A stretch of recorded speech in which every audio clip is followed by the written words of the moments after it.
Don't wait for motivation to come, create it yourself. A pressure sensor is installed at 1/3 of the sea's depth. The pressure reading is half the pressure at the seabed.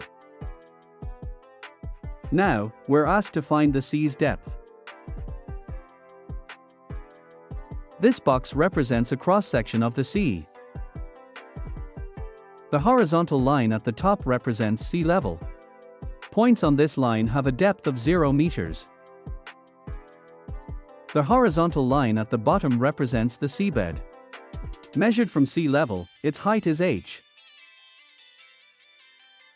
We don't know where the pressure sensor is located, but it's definitely above the seabed.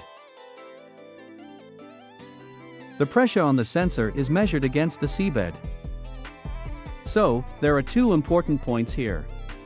Point 1 is on the seabed, point 2 is on the sensor. Thus, the sensor depth is h2. Assume the seawater is still, and the value read by the measuring instrument is the absolute pressure.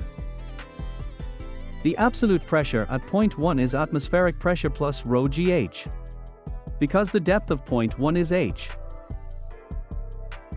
The absolute pressure at point 2 is atmospheric pressure plus rho gh2.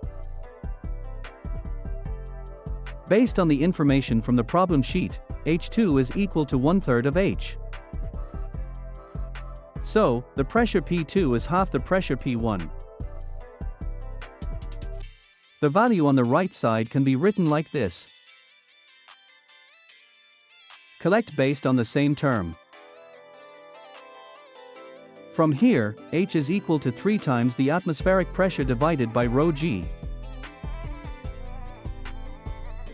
Assume the density of seawater is 1000 kilograms per cubic meter. The acceleration due to gravity is 10 meters per second squared, and the atmospheric pressure is 10 to the power of 5 pascals. This calculation is quite simple. H is about 30 meters.